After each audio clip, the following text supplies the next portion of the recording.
There are some things that don't seem to change, however. I got an email this week from a member of my family, one of those emails that I get every once in a while.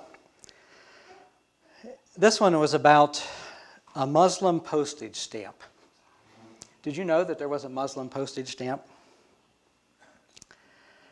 This email was sent by a family member to just passed on to a whole list of family and friends, warning that President Obama was about to issue a Muslim stamp. And there was a picture of the stamp, and it was a floral pattern. Well, the problem is with this email is, well, the big problem with this email is it's false. It's not true. The president is not issuing a Muslim stamp. And in fact, presidents, believe it or not, have nothing to do with the issuing of postage stamps. It is the post office that commissions them and issues them. It is true, though, that there is a Muslim stamp. It was issued in 2002 during the George Bush administration, commemorating a Muslim holiday. And that stamp has been reissued several times since then during the Bush administration, and then most recently during the Obama administration. And I'm sure you get these kind of emails, and I get them periodically. They get passed around from members of my family. I don't usually respond to them because I get so many of them. And I like to go back to Pennsylvania and actually visit with my family and get along. I did respond to this one. I mean, there is a stamp with that floral pattern. I've seen this email around a couple of different times. There's a stamp with that floral pattern, and it's issued by the post office. But there is no Muslim symbol like that. Well, part of this, of course, is just politics. It's just political. There's an attempt to link Obama with Islam, to which I say often when I hear those kind of things from my family. And let's just suppose for a moment that the president is Muslim. He's not, but let's suppose that he is Muslim. Why would that make a difference? Well, for many people it makes a difference today because Islam today has become what communism was when I was growing up. It is, it's the enemy of all that is good and right in the world and all that we value. And we are involved, so it is said, in this clash of civilizations. I mean, I remember growing up, when the Cold War was on and going to school and social studies classes, and we were taught that we were in the midst of this clash of civilizations between the democratic values and something that is awful, and that we must absolutely prevail or the world is going to come to an end. And of course, communism fell, and those communist countries that remain have now embraced market economies. And so that shift, there's been this shift of the big enemy from communism to Islam. And we were once involved in all of these countries, in Korea and Vietnam and Cuba and Nicaragua, and all these countries where there was a clash between us and communism. And now we're involved in all these countries, Afghanistan, Iraq, Iran, Somalia, where there are Muslims living. And so they become, for many people, the big enemy. The difference is, though, at least one of the differences is that in the 60s, the communists that were here were pretty quiet. But today, the Muslims, they're living down the street. And they're shopping in the same stores that we shop in, and they're building mosques in our cities. I mean, they're everywhere. And it isn't just Muslims, it's Buddhists and Hindus and Sikhs and other people of other religious persuasions. And we are the diversity of religions is just really exploding around us, particularly in urban areas. I think it's still not so much in rural Pennsylvania and in other rural parts of the country, like where I grew up, but it's there too. But we really, when we move into the religious sphere, we really struggle in this country and in other parts of the world with the growing reality of religious diversity and how to deal with that in light of the truth claims that so many of our religions make that are exclusive, that there is only one true God, and there is only one true faith, and it's ours.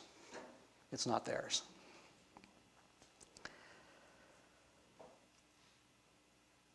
And the presence of all these people of different religious persuasions all around us now brings up the question, as they live their lives around us, but what if that's not true? What if it isn't true that we are the ones that have the only faith, the only true faith? And there's a lot of fear wrapped up in that thought. And I really think when I'm visiting with my family, and my family, I should say, I love my family, and there's a lot of diversity within my family as well. But what I hear expressed mostly from them is fear. To be raised with the idea that our faith is the only faith that's true. And to grow up in communities where that's really all you see is our faith. And suddenly to be seeing people of different faith perspectives around who are also making those kind of truth claims and having to see them and talk to them and deal with them. And it kind of begins to raise the question, I think, for a lot of people, what if it's not true? That our faith is the only true faith. And I was raised in that kind of community, and I suspect that many of you were as well.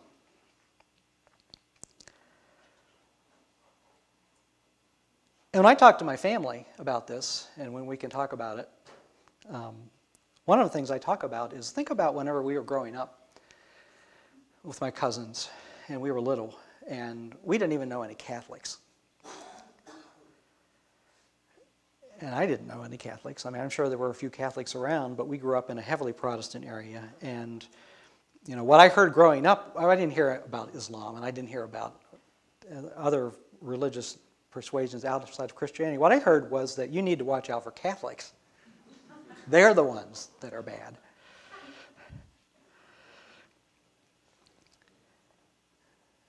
And I think a lot of people have those kind of memories if you're old enough. And I think about the history of our country and the founding. And the fact that all of the people who came to this country, so many of them came fleeing persecution, religious persecution. And that whole scenario was in the backdrop of the founding of our country as people came here. And what was remembered was that for 200 years, at least 200 years, before people began to settle here, there had been incredible, bloody, horrible religious wars between Protestants and Catholics in Europe. One bloody war after another. And when the founders were setting up our system of government, the one thing they knew was that they wanted to do it differently than they had done it in Europe. They wanted to make sure that there were no more wars about religion in America. And so they talked about, they wrote about, they preached religious toleration over and over again. That we need to be able to tolerate the faith of different people who have different faith perspectives. And that was a huge turning point in our country's history, because all these people who came here, although they came fleeing, many of them persecution, once they got here, they began to turn around and do some of the same things they had done before. There was not toleration within the colonies. But it wasn't until they began to come together as a country they realized, we can't fight about this. We're going to have to tolerate the different kinds of Protestantism in the colonies and the Catholicism in Maryland. And that's what it's going to have to be. So toleration was and is a huge step forward over killing people over faith. To be tolerant of another person's faith is to say, in essence, I think you're wrong. I mean, that's what toleration is really, in essence. I think you're wrong. I think I'm right. But I will allow you to go on living in your ignorance.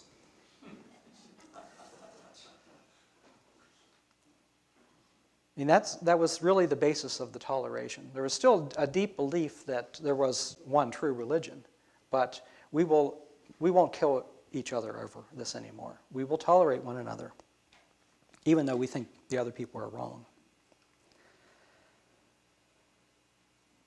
There's another step, though, and another question, and that is, what if I actually might be wrong? Or what if I might be right, but they also might be right? Does it have to be win-lose?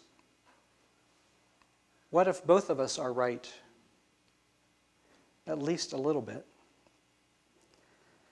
At the end of the Apostle Paul's famous love chapter in Corinthians chapter 13, which is read so often in weddings, love is patient and kind, Paul says this at the end of that chapter. When I was a child, I spoke like a child. I thought like a child. I reasoned like a child. When I became an adult, I put an end to childish ways. For now we see in the mirror dimly. Then we will know face to face. Now I know only in part, then I will know fully, even as I have been fully known.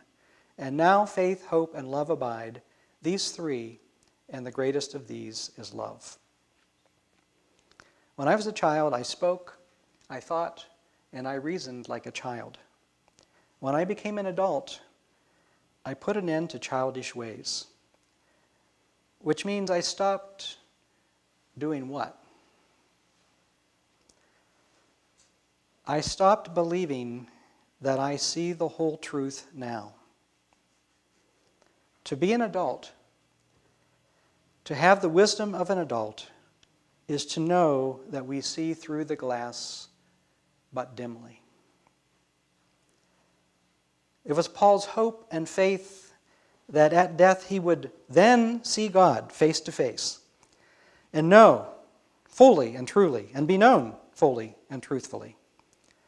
But until then, we see only one part of the truth. That is the wisdom of adulthood.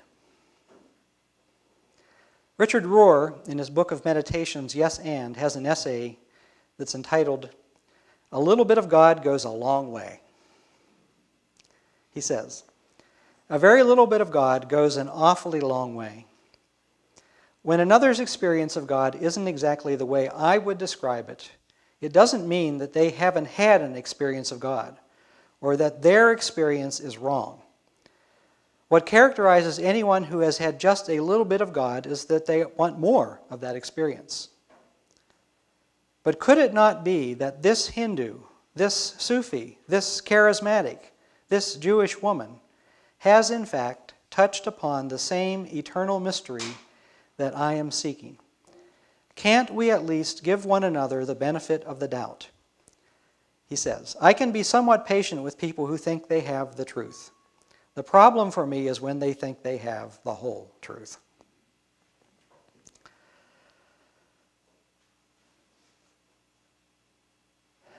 And that's the challenge that we live in today, as we live in this smaller world where we have this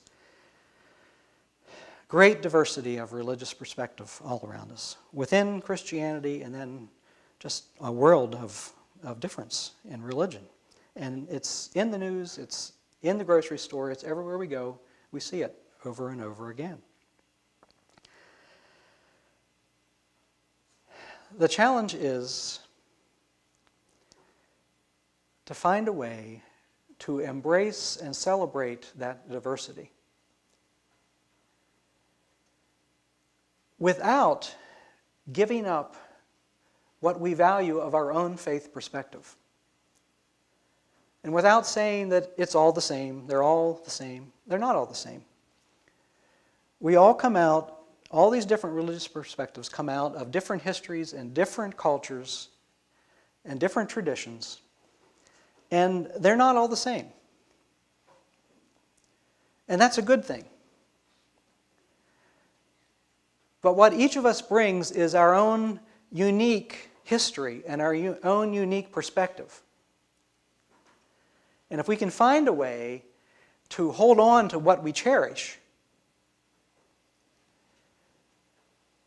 and share that, but then learn to listen to others who have different perspective and realize that coming from their history and their tradition and their perspective, they see the whole picture in a different way. Not a wrong way, just a different way. And if we listen to them and see things from their perspective, we might actually learn something that helps us see the divine and see life and see each other in a completely different way. So there's a challenge here to not throw out the baby with the bathwater and not just say, it's all, let's get rid of it all, but let's celebrate it all and do what we do best, share it with others, and then learn to listen to others so that they can share it with us. And then do it all in love. And that's, as Paul says, faith, hope, and love remain, and the greatest of these is love. And that's what I keep in mind when I go back and I visit with my family. Love, love, love. Thank you for listening. Amen.